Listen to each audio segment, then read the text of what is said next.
Chrome Industries recently did a collaboration with the tire brand Panaracer and came out with a whole suite of shoes using Panaracer rubber.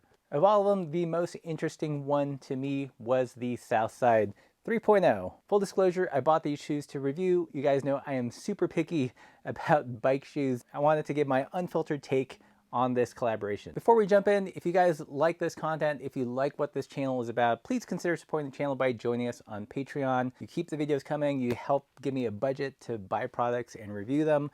That's something I really want to do more and more of. And you also get some sweet discounts with lots of brands that we love. Okay, so let's talk about the Southside sneaker. Chrome came out with a bunch of different shoes using Panaracer rubber, but to my thinking, if you're gonna test out the Panaracer rubber, test it out, right? I mean, forget the SPDs. Let's see how this outsole actually does when that's the only thing connecting you to your pedal. That's part of my reasoning with ordering this one specifically. On our scales, this weighed in at 470 grams, so definitely a weighty shoe, even without a full nylon stiffener or the other accoutrements that are required to have an SPD. One thing that surprised me though is how flexible this shoe is. I've tried other Chrome SPD shoes in the past and they're really stiff, so it's nice to see that on the non-clipless version, they take out whatever stiffer is in there for the SPDs and you get a bunch of flexibility back. In terms of looks, I think it's pretty sleek and understated, definitely reminiscent of a skate shoe, but I think it has a little bit more of a mature look to it. One thing that impressed me right off the bat is the build quality. I mean, this thing feels super durable. I've been riding this for the last couple of weeks, kicking over pedals with the traction pins, and it's barely scuffed the toe. Definitely bomber quality and something you can expect with a lot of Chrome gear. Other things I like, if you watch my previous shoe videos, you know I do not like shoes that are overbuilt, and by that I mean super puffy ankle collars. And the ankle collar on the Southside is thankfully pretty slim. I mean, there is some padding, but it's pretty minimal. It hugs the ankle well. It has a little bit of protection from getting those small pebbles in there, but it's not big and puffy like a dang kid shoe, which just annoys me in cycling shoes. But what about that Panasonic rubber? Does it make a difference? Is it as grippy as they say? And in this case, guys, I think it does live up to the hype. These are some super grippy outsoles, and I paired them with the EC thump pedals I like. It's actually really kind of tricky to readjust. I would have to lift my foot up and move it over. So tons of traction, tons of grip on the pedals. Doesn't really have lugs, so to speak. There's kind of a negative cutout here.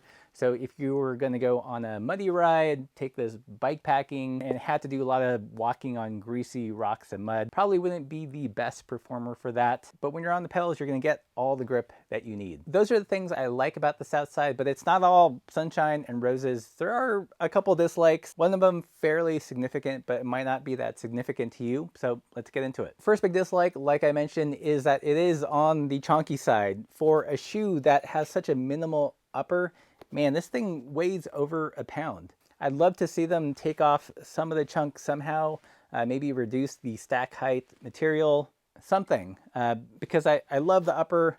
I don't think it's overbuilt up here, but you definitely feel the mass in the sole. One other random dislike, or I don't know if it was a mistake or something, you guys gotta know that I do trail running during the winter, so I'm super in tune with my feet and my shoes. So I pick up on these details. You might not, but for me, it just bugs me sometimes. So one of them is this. There's this cool little lace garage. This is where you would tuck your knot into after you've tied it. And I don't know if you've noticed this, but if you actually tie it up to the top as one would with the mid top, there's no way to stick the knot into that lace garage because it is covered by the top laces. For me, it would have made more sense for them to have an elastic band here where you can tuck in kind of the bunny ears of the laces, rather than this weird lace garage, which you can't use unless you're only tying the shoe up to here, at which point, you know, why get a mid top? Not a huge deal, but to me when I saw that, I was like, what were they thinking? The biggest downside to me, and this is something I suspected looking at the shoe and having experience with shoes of this type, like Vans in the past, is the narrowness of the shoe. I ordered the size 9, you know, that fits my foot lengthwise, but with this shoe, it was a little bit on the tight side.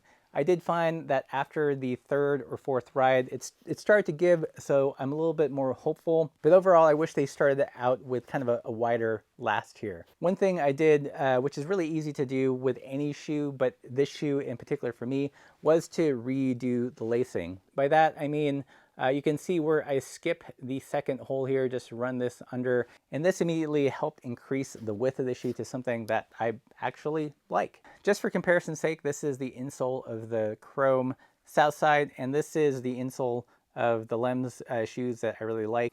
As you can see, there's quite a bit of difference in the overall shape, although not as narrow as I had feared, and I worked around it by kind of adjusting the laces. I do wish that they'd kind of add just a little bit more width to their shoes. Do I like it? Do I recommend it? And, you know, I actually do.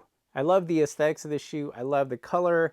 This thing just feels absolutely bomb-proof. I was able to work around kind of the narrow last of the shoe, and I think in the long term, it'll actually be okay. I'm hopeful that the shoe will continue to expand a little bit more. I think this makes a great shoe for commuting, something you can pedal in and walk around all day in. I actually plan to use this as my kind of shoulder season gravel boot. It's not quite everything I want in my platonic cycling flat pedal boot, but it's pretty good, and I don't feel bad about spending the money to buy it. I think I'm gonna get a ton of use out of this shoe. But that's what I think. Let me know what you guys think. What are your thoughts on the Chrome / Panaracer shoe collection? Would you rock this shoe yourself? And if you're interested in buying the shoe, there's a link. You can purchase it. Yes, it's an affiliate link. It helps the channel out. You can help me make up some of the money I spent in buying this shoe to review today. And as always, everybody, keep the supple side down.